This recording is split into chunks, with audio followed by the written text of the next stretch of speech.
G'day Bomber fans, our 2023 AFLW home and away season is done. All 10 games have been completed, but there is more to come. We have made the 8 for the first time in our history. We finished in 7th spot. We have to face Geelong away from home in our first final. Before we get to that though, let's look at our last 3 matches. Here is Essendon's rounds 8 to 10 AFLW review. We started the period with a disastrous loss. It was a really deflating defeat. It was a heart-wrenching game. This was viewed as a percentage booster. The 5th placed Dons looking at top 4 against the second worst Eagles. We had them at home. Really, this is a game we should have won comfortably, but there was nothing comfortable about it. They got the jump on us, kicking 2 first quarter goals and then strangled us from there. We didn't hit the scoreboard until the 4th term, and by that stage it was far too late. We came back but lost by under a kick. The Eagles held on in a ferocious game of footy. It was really brutal to watch. The tackling pressure was just absurd from both teams. It was scrappy as hell. There were 208 tackles in the match. Both teams had 104 tackles. It shows how the game was played. Once they kicked a couple of goals, they went into game-saving mode because we did have the play for the most part. We had 30 inside 50s to 19. We had over 30 tackles inside 50, which is just ridiculous, but they were just locking the ball in there, flooding contests and stoppages with numbers,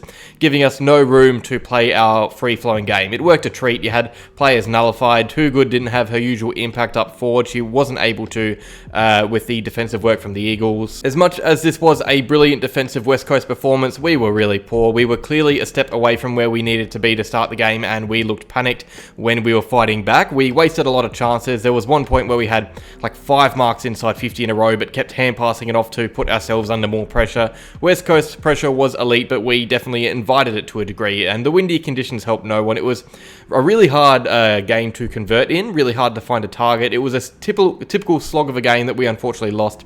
Simply not good enough. That showed me that we are not a true finals contender, at least to really make a dent. It was a big reality check. On to the votes. We have Georgia Nanscorn with 1 vote. There weren't really many players that could hold their heads high. Her and Pressparkis were close to being 2 of them. 1 and 2 votes for the midfielders. Brooke Walker, the tackle machine, she tried her heart out. So did Van de Heuvel, and with 5 votes, young Steph Wales, 40-odd hit-outs, battled hard in the ruck all day. Really promising performance from our young star. And our last game at Windy Hill for the year really saw us defeat the Blues convincingly in a must-win game. Really, the winner of this was set up for finals. The loser was all but out. We luckily got the job done. Well, it wasn't even luck. We just got the job done. We clearly wanted to right the wrongs from the Eagles game and did so. We belted Carlton. They never looked in the contest. It means it's 2 from 2 against our rivals across the AFL and AFLW. We kept them scoreless for 2 whole quarters. They were on 0 points at halftime. We were on 30, cruising to a victory, and we didn't even slow down there. The only term we lost was the last, and by that stage the game was already won. We went into the final quarter 49-9. We were able to chill out and rest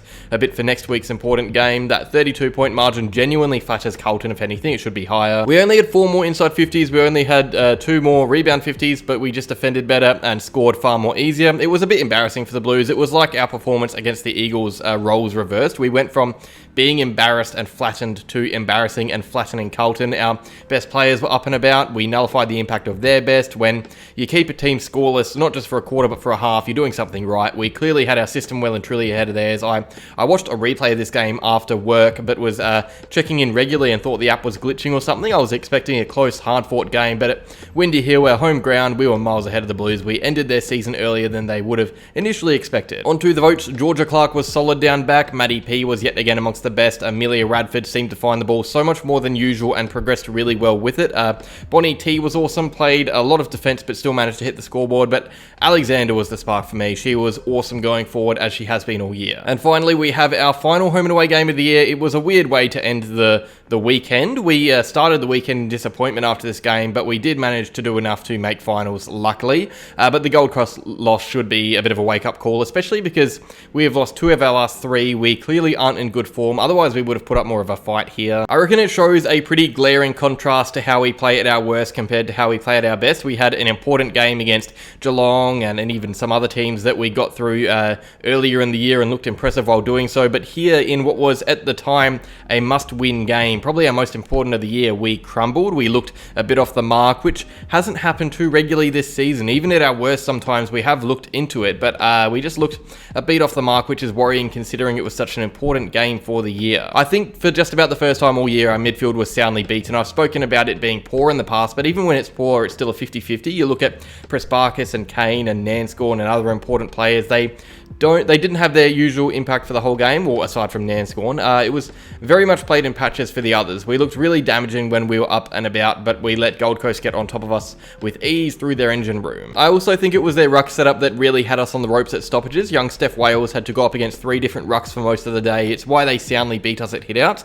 Wales had 15, which is low for her, and 12 touches. Their rucks combined had 43 hit-outs and 26 disposals. It was just a lot for a young player to deal with, and I don't think we were able to really coach her out of it. I think this game showed we a lot more flawed as a team than we initially thought. There was that period where we were 5th and had 1 loss after 6 or 7 games, but we really struggled here. To be fair, we were up against a very good team at their home ground, but I think now that we're playing finals, it's not really about excuses, it's about improvement. Let's get on to the votes. 1 to Maddie Prespakis, not at her usual best, but still had some really impactful moments. Paige Scott, I thought she was really hard at it, which was good. Sophie Alexander, 3 votes. Van der Heuvel, 4. Both of them put together really impressive seasons. Not as impressive as Nanscorn, who was really by far and away our best player, in my opinion. Now, I won't show you the overall votes tally. I will do that after we end our season properly, because I will include finals votes here, but I will go through the ladder and our next game quickly. So here is the overall AFLW ladder. Adelaide first, ahead of Melbourne, North and Brisbane, who make up the top 4. Gold Coast, who we just lost to, are 5th. Geelong 6th on percentage. There are actually 4 teams on 6 wins. We are lucky enough to have the second best percentage of those teams. I think we were 1 or 2 points away from finishing 8th and having to play Gold Coast for the second straight week. So we have the Cats, luckily, who we've already beaten before. So let's look at finals for week 1. The fixtures: Adelaide and Brisbane kick things off on Saturday, which should be a cracker of a game. They have squared off in a few grand finals over the years. Gold Coast and Sydney, that is 5v8. And then on Sunday, it's our turn. We have an early start. D's v North after, it should be mentioned. But yeah, back to our game. We have a 9-day break, so we should be fit and raring to go. And if we are to win, which isn't out of the question, we've beaten the Cats once this year already, but if we do win, we play the loser of North v Melbourne, which will be very tough. There is a clear gap between the best and worst teams in this comp. It's hard for AFL teams to win the flag from outside the 4, but near impossible for AFLW teams this year. But that's that. That is the last review of the AFLW home and away season rounds. I'll chuck out a video once we end our finals campaign, hopefully lifting some silverware. Either way, it's a tremendous effort from the girls, showing the boys how it's done. It's been a fun season, and I think we only really get better from here, which is promising. But that's all. Like, subscribe, and go Bombers.